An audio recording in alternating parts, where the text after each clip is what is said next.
So we'll just trust that. We're in our series on Jesus is out of the Gospel of John. Today, the title of our sermon is Jesus is the Good Shepherd. Now, listen, sometimes there are passages in the Bible, if you've been to church 3 times, you've heard it, right? And one way or another, me saying Jesus is the Good Shepherd, how many of you have never heard that before? Right? Okay. All right. We got one. That's good. All right. Perfect. Surprise for you. Jesus is the Good Shepherd.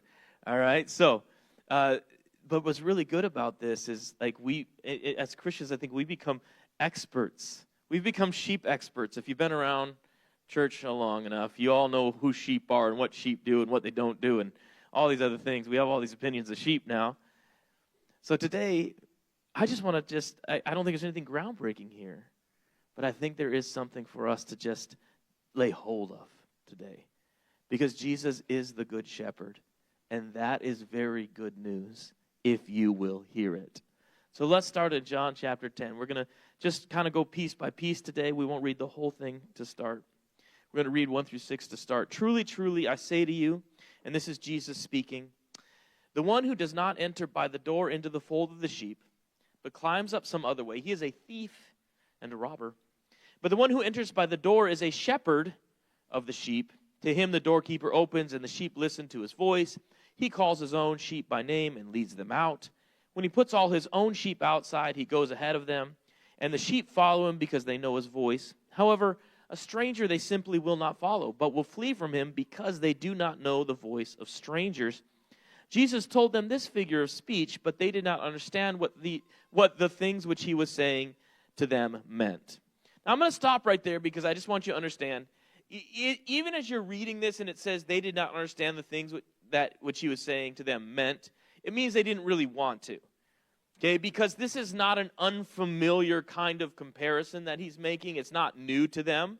Okay, this is what in other gospels would be called a parable. Jesus tells them a parable, and it obviously is not just about just any shepherd and sheep, and they know about this. They understand the context of what's going on. It's they don't want to, right? And he's actually making a point in telling it and saying, those who hear the voice of the shepherd know the voice of the shepherd, and they're going, well, I don't even know what you mean, which is kind of the point he's making.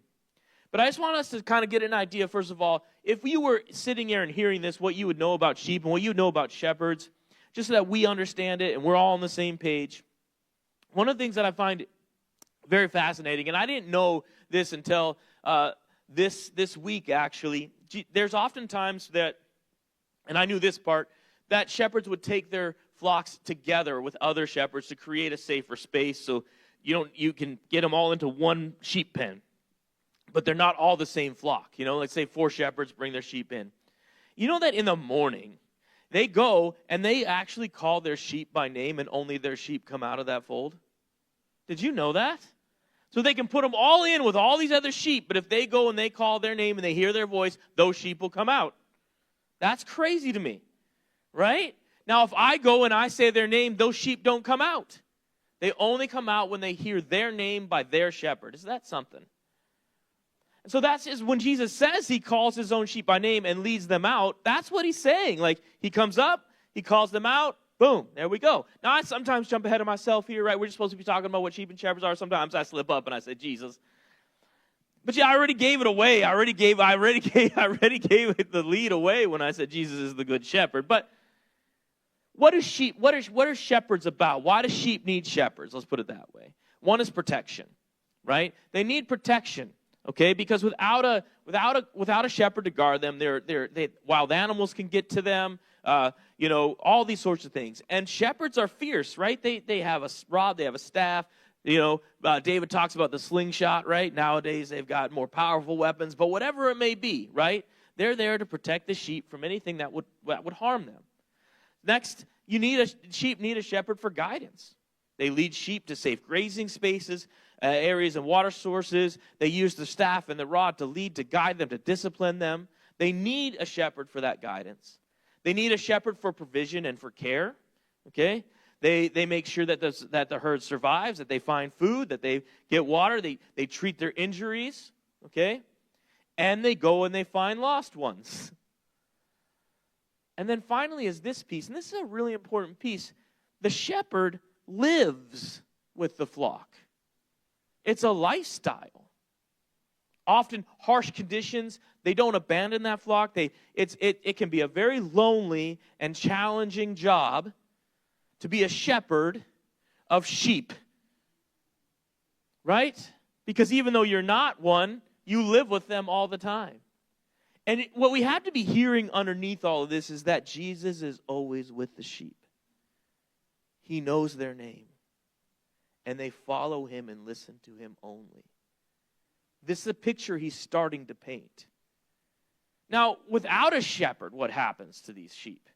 So without a shepherd, domesticated sheep, that's, we're not talking about bighorn sheep and all these other ones we want to talk about. We're talking about domesticated sheep. They're very vulnerable, and they most likely are going to die. They're defenseless, right? They have severe health risks because even simple things, I'm telling you right now, do you know how often sheep get stuck on their backs? They just do silly things, and they stumble, and they fall, and then they're on their backs. You know the sheep on his back can't get back up on its own?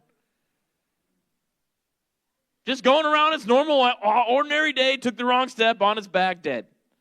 Without a shepherd. They get matted wool, infestations, all these other things, and they don't get good nourishment. And this is, they're susceptible to predation, susceptible to accidents. They wander off. They fall off cliffs.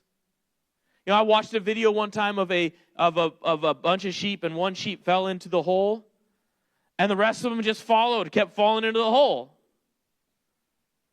Oh, where'd you go? Hey, where did Jimmy go? That's what they did.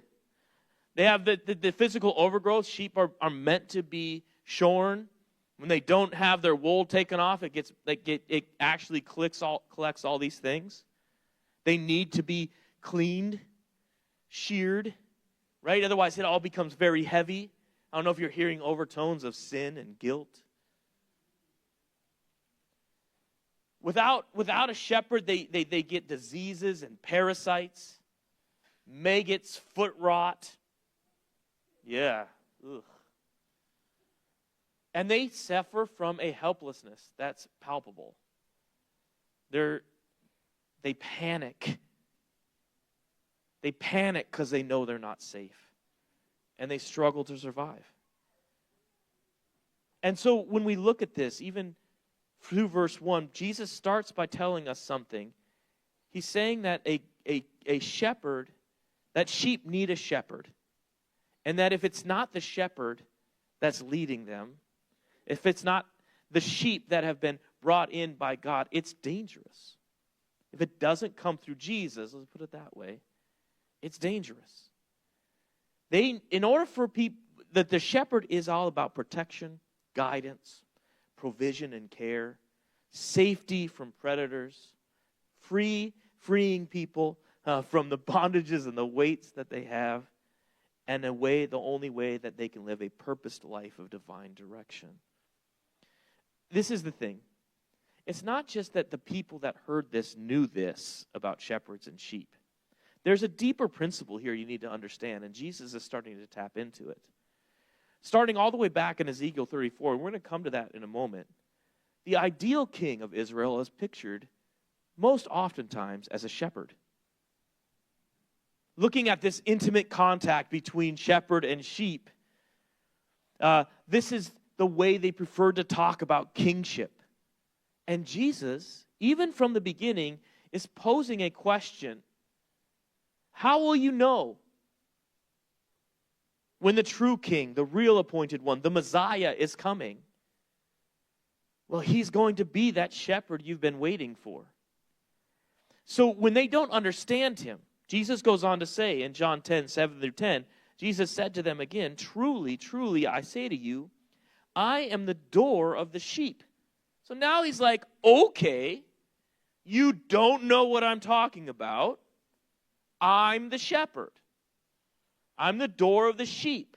All those who came before me, or let me just put it this way, after, at this point, for what we understand, are thieves and robbers, But the sheep did not listen to them. I am the door. If anyone enters through me, he will be saved and will go in and out and find pasture. The thief comes only to steal, kill, and destroy. I came so that they would have life and have it abundantly. Now understand this. When Jesus says he's the door, you're like, oh, now I'm confused. Are you the door or are you the shepherd? Well, the shepherd is the door. Okay, so let's just be clear about that. You have this sheepfold, and then there's an opening, and the shepherd sleeps in that opening and protects the sheep from anything and decides what comes in and what comes out. And Jesus says, I'm the door. And if you do not listen to this very carefully, if you do not come through me, you will not be safe. If you do not go through me in and out of this, you will not be safe. If you go over the wall, you will not be safe. If something comes into the flock over the wall, it's not safe. The only thing the only things that are supposed to be in that flock must come through Jesus. Jesus is the door. He's the only voice the sheep should respond to. That's what he's saying.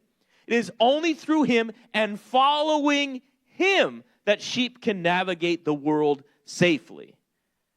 And that's the truth. Sheep in Jesus' flock are safe.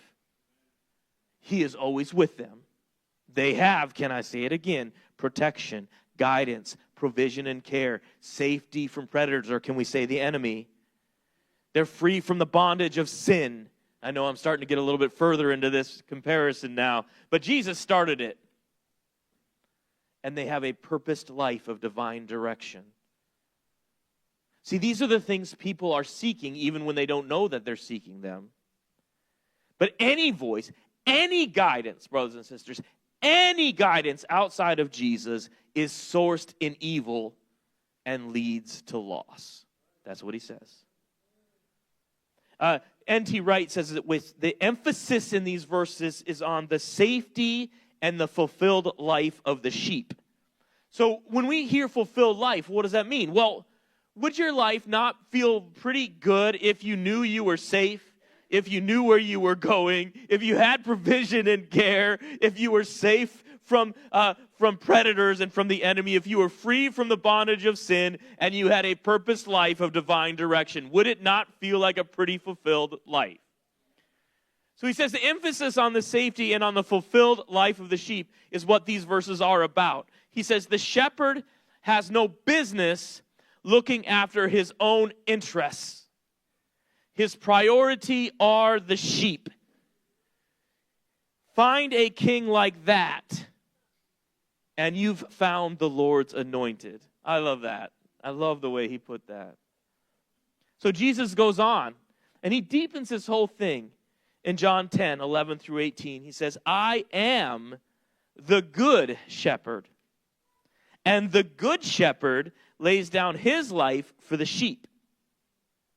He who is a hired hand and not a shepherd, who is not the owner of the sheep, sees the wolf coming and leaves the sheep and flees. And the wolf snatches them and scatters the flock. Now, I just want to make an important distinction. I know it can be a bit, but Jesus is making a distinction between the enemy, between the predator, and the hired person. It's not that the hired person isn't in some ways helpful or even necessary. So I don't want us to just make them out to be a certain thing that they're not. But Jesus is making a point about what's really safe and who you should really listen to, even though sometimes we need a babysitter. You hear that, right? And Jesus says, because the hired person flees because he is a hired hand and does not care about the sheep. He says, I am the good shepherd, and I know my own, and my own know me. Just as the Father knows me, and I know the Father. So he's repeating all of this language that he's used up to this point now, once again. And then he says, I lay down my life for the sheep. I'm not like the hired hand. I will not look after my own interests. I won't even look after the interests of my family first. I will lay down my life for the sheep. And then in verse 16 he goes on to say, and I have other sheep that are not of this fold, and I must bring them also, and they will listen to my voice, and they will become two flocks. One flock with one shepherd. See, they may look different. They may talk different. But they're one flock. For this reason the Father loves me, because I lay down my life so that I might take it back. No one has taken it away from me, but I lay it down on my own. I have authority to lay it down. I have authority to take it back. This commandment I received from my Father. So this is all stuff we hear a lot, but I just want to understand, when he says good shepherd, there's like a word, the word is, it includes this idea of beautiful. And we don't mean beautiful and like pretty. It's ideal, wonderful, like attractive. He's the best ideal archetype shepherd of all time.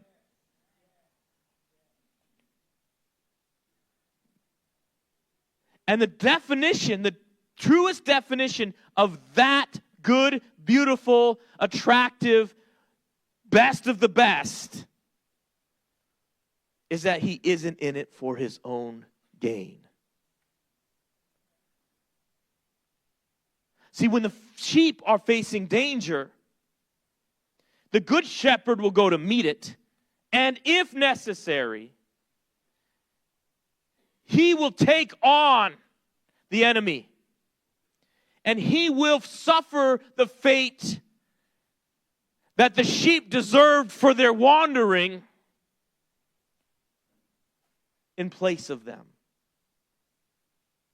But someone who's in it for some sort of self-interest, Jesus says, will abandon them as soon as it's no longer advantageous to them. I love you, I love you, I love you, I love you, I love you. Ooh, took a pretty bad hit in that last market crash, huh? Somebody else I need to talk to.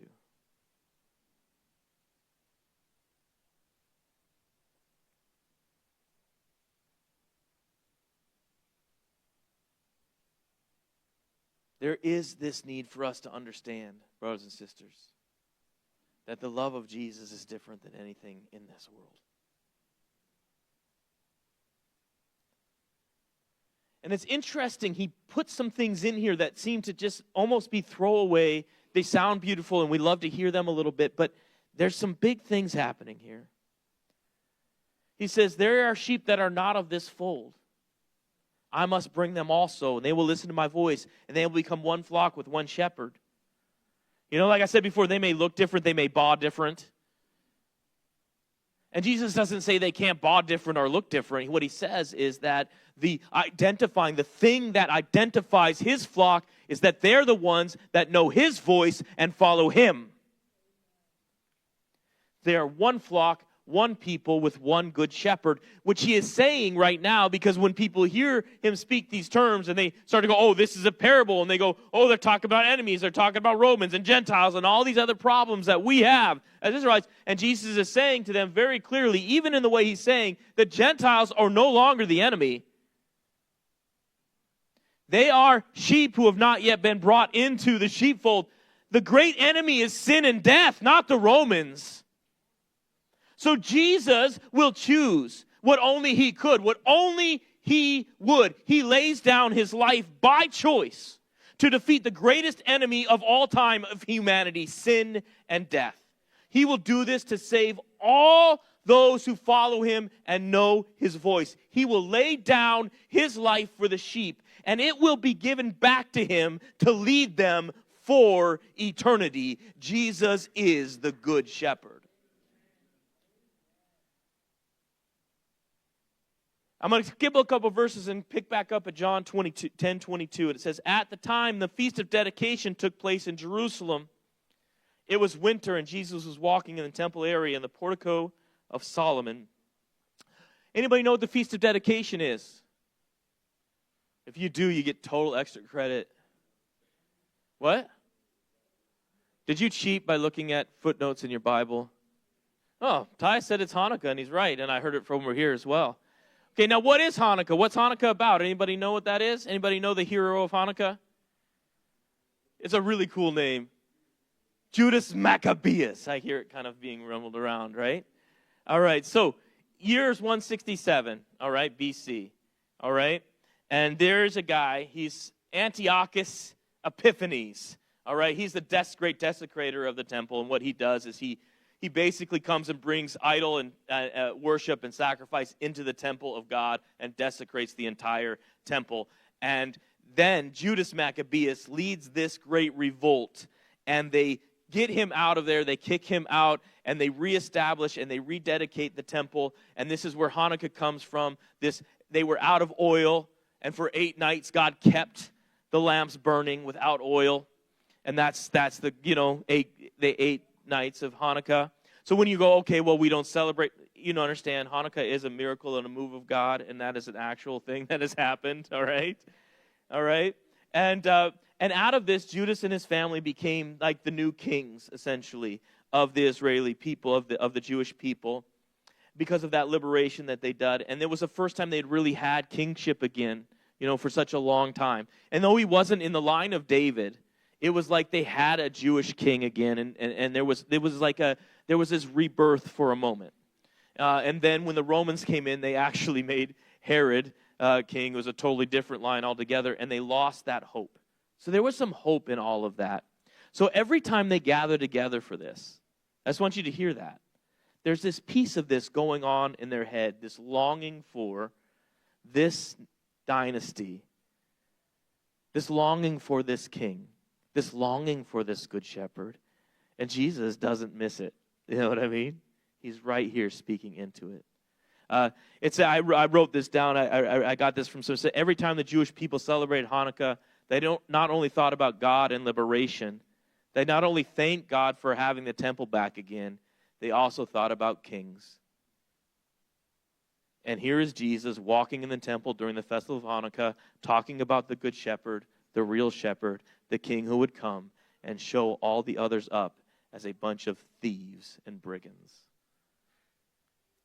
And so verse 24 goes on to say, the Jews then surrounded him and began saying to him, how long will you keep us in suspense? I want to just be clear about this. How many times already in 10 chapters have we heard them ask the same exact question? And let's just be real clear, how many times has Jesus refused to answer it? 0. So how long will you keep us in suspense? This really comes back to remembering what we're talking about. Jesus says it even in this, my sheep hear my voice. If you are the Christ, tell us plainly. And Jesus answered to them, I told you. And you don't believe. The works that I do in my Father's name, these testify about me. But you do not believe because you are not of my sheep. My sheep listen to my voice, and I know them, and they follow me. Can I just say, just for a minute, it becomes overwhelmingly incredible the more you hear Jesus say these things, if you'll really take a moment and reflect on them. I know them. I know their names. I am with them all the time. When it's cold, when they're sad, I am there. I never leave them. I never forsake them. I am always there. Jesus is speaking across centuries to us today.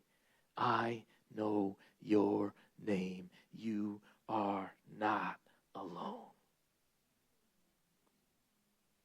And he goes on to say, and not only are they safe, I give them eternal life. And they will never perish, and no one will snatch them out of my hand. My Father who has given them to me is greater than all, right? This is Jesus, my dad is bigger than your dad, and he's right. The ultimate trump card of all time. And no one is able to snatch them out of the Father's hand. And verse 30, I and the Father are one. See, those who hear Jesus' voice and they follow him will be safe for eternity. They are known by the Good Shepherd. He can and will stand against all comers. And his backing is the highest power possible, his Father. Jesus' love and devotion, coupled with his authority and oneness with the Father, guarantees past, present, and future for the sheep who are his by his Father's calling and paid for by his sacrifice. This is our great Christian confidence. The bond between the Father and the Son is unbreakable.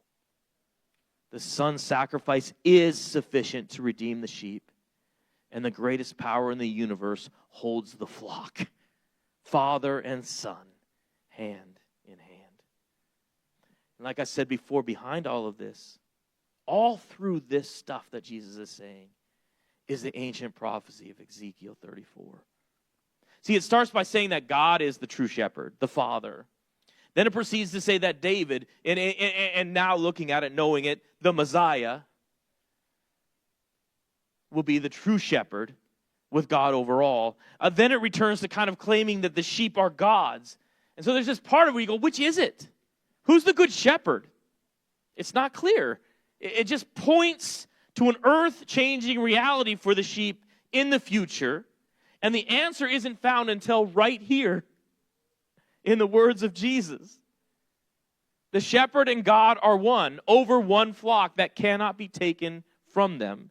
Jesus is the ideal king, the Messiah, the good shepherd who fulfills the prophecy for all who hear his voice and follow him. Can I read some of Ezekiel 34 today with you? Because it's beautiful. Can you just take a moment and hear the words of God spoken through the prophet Ezekiel about what he is going to do for his sheep? So in Ezekiel 34:11 through 16, it says, "For the Lord God says this." Now, how can I use this verse if I am not Jewish? Because Jesus in John chapter 10 says that there are other sheep I'm going to go get, and they will become one flock and inherit. Okay. For the Lord God says this, "Behold, I myself will search for my sheep, and I will look after them." He's talking about all the people who are doing stuff they shouldn't do, all the people claiming to be shepherds, hired hands and thieves and robbers. And then he says, God says, "As a shepherd cares for his flock on a day when he is among his scattered sheep, so I will care for my sheep and will rescue them from all the places where they were scattered on a cloudy and gloomy day. I will bring them out from the peoples and gather them from the countries and bring them to their own land, and I will feed them on the mountains of Israel by the streams and in the inhabited places of the land. I will feed them in good pasture, and their grazing place will be on the mountain heights of Israel. There they will lie down in a good grazing place and feed in rich pastures on the mountains of Israel. I myself will feed my flock, and I myself will lead them to rest, declares the Lord God. I will seek the lost, bring back the scattered, bind up the broken, and strengthen the sick." Then he goes on in Ezekiel 34, 23 through 31. It says, "Then I will appoint over them one shepherd, my servant David, and he will feed them. He will feed them himself and be their shepherd." Clearly, this is Jesus. "And I, the Lord, will be their God, and my servant David will be prince among them. I, the Lord, have spoken. And I will make a covenant of peace with them and eliminate harmful animals from the land so that they will live securely in the wilderness and sleep in the woods." You go, this doesn't mean make like this sounds so ancient. He's talking about eternity, people.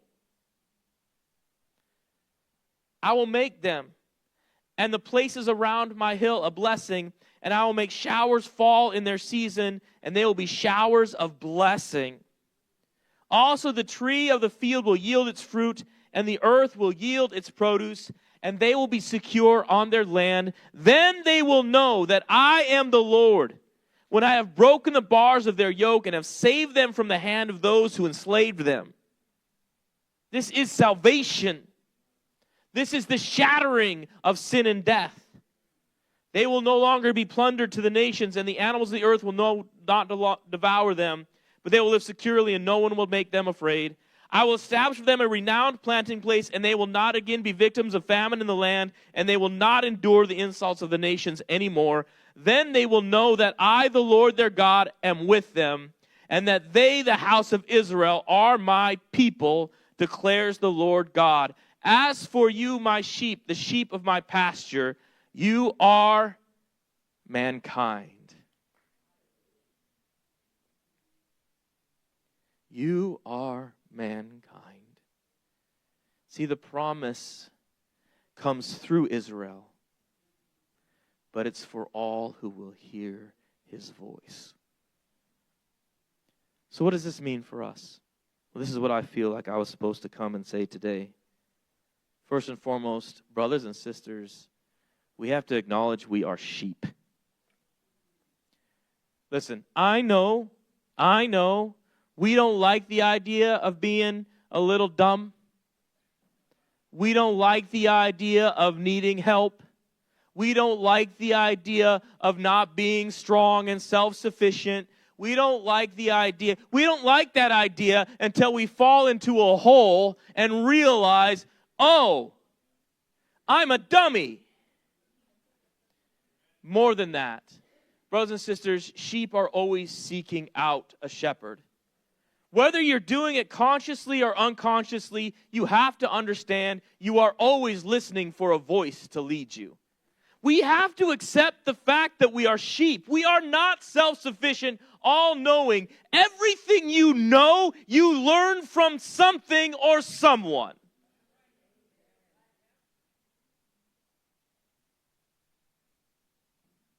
We need protection.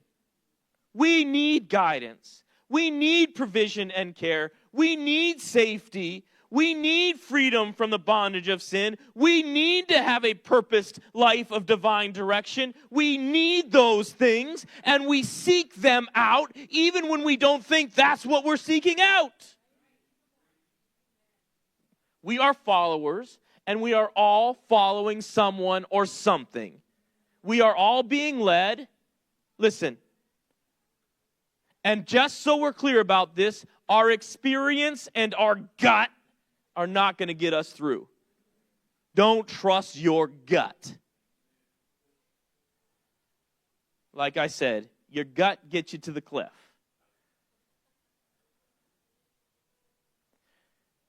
And if we are, listen, the rest of this doesn't make any difference unless we'll acknowledge humbly that is what we are. And I just full stop right there. If we can't acknowledge our deep need for Jesus to be our shepherd, the rest of what I am saying doesn't matter, because until we are willing to strive and search for his voice, he is not our shepherd. And so we have to ask this question: who is shepherding us? Because someone is. Might be your friends. It's like, oh, peer pressure. Yeah. That's where you're getting all your guidance. That's where you're getting all your wisdom. It's where you're making all your choices. But ask yourself, when I'm feeling unsafe, who do I run to? I need protection. Where do I go? When I need guidance, who do I text? When I need guidance, what website do I go to? Provision. When I need provision, who do I call? What do I do? When I'm in need of care, What's my first thought?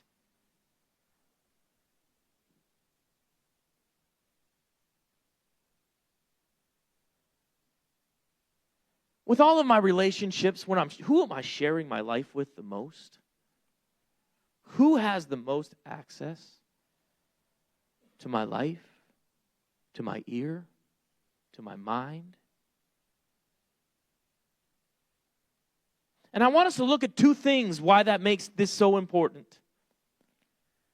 In verse 12 of chapter 10, it says, "He who is a hired hand and not a shepherd, who is not the owner of the sheep, sees the wolf coming and leaves the sheep and flees." The reason this is so important, brothers and sisters, is because we got to think about what or who we're following, and we got to think about whose voice is loudest in our lives. We really do. Because this is what you need to understand. Jesus really is the only selfless shepherd. And we've had this moment, since about 2020. That's really when it really started to ramp up. I started as a pastor, in a privileged position as the pastor, I started to get everybody's great internet articles about what's really happening. The real truth. No, this is the real truth. I got them from every angle. All right, I got them from this angle and that angle. And you know what? At some point I went, hold on a second. These people who are telling you that they really only care about you, how come there's an advertisement on their video? Why do they ask you to like and subscribe? Let me ask you a question right now. Do you think maybe they might tell you more and more the things that you want to hear so that you might get more and more, they might get more and more like? Do you think that there might be a granule of truth in everything? Sure there is. I'm sure there is. But I promise you, the more dramatic you are, the more convincing you sound, the more people are clicking, the more money you're making. Not to mention that popularity is social currency, and social currency makes you rich. So ask this something. What does someone gain from you? Yes, even your beloved CBN would not exist if you did not watch it and pay for it. If you don't know what CBN is, that's okay.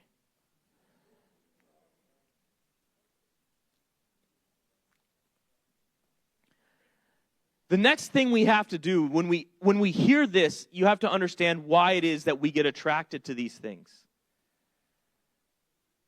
We have to understand that we are continuing down a pathway of being shepherded in things that we've been shepherded with for our entire lives. We have to understand our defaults. And we are shepherded by things other than Jesus. But this is what you have to understand. Our positions, our thoughts, our preferences, all of these things that we hold so dearly, if they have not gone through Jesus, they are sourced in something else. He is the door. And I have this program right now. I'm in this doctoral program. And only a few years ago, that doctoral program had this thing where you had to, and people still ask me, what's your thesis? Dr. Reverend Littlejohn. Dr. Littlejohn, I presume. In your program, were you still a thesis or a research question? Okay. So there was many that are still thesis papers, I know that. But in the program that I'm in, they changed it to a research question. I thought that was weird. But then someone explained it to me. They said people would make a thesis, and then they would try to prove that thesis. And they would skew things, and they would search for certain things, and they would piece out things to create enough evidence to support what they believe to be true. So we changed it to a research question, because a research question is just asking a question, and then you're just saying, okay, I'm going to go look at all of the angles of it, and then I'm just going to tell you this is what I found out. And I'm not at risk of being wrong. So this is what I need you to understand. Anything can be proven if we want it to be true. I mean, we'll have to exclude some of the voice of God to do it, but it can be done. I'll start with one that'll seem very easy for all of us to agree on. This would be a thesis statement. Jesus does not condemn, not agree on, but we'd be frustrated with if we heard this. This would be a thesis statement. Jesus does not condemn same-sex marriages, which, on the surface, is a true thesis, I suppose. He never explicitly says that, correct?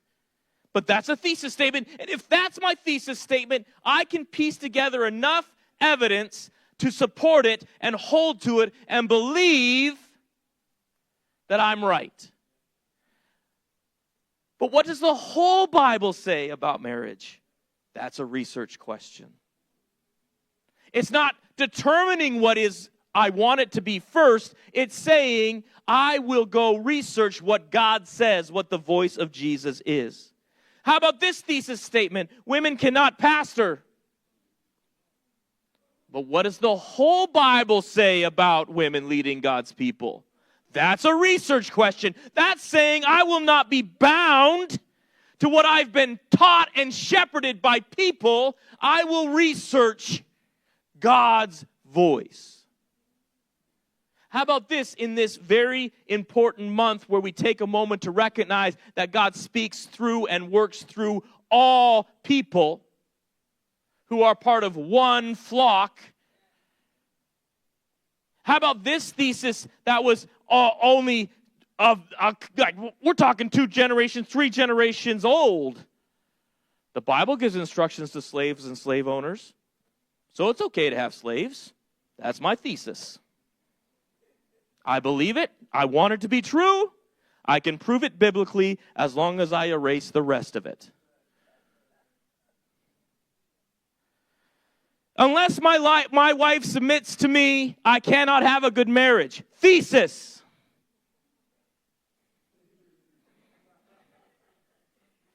Which requires me to abandon all the other research, which tells me that I have to submit to Christ, that I have to love my wife like Christ loved the church and laid his life down for him. I'm not saying that submission's not a part of marriage. I'm just saying this ain't a chicken or an egg situation. Whether your wife submits or not, you're still supposed to be Christ to her.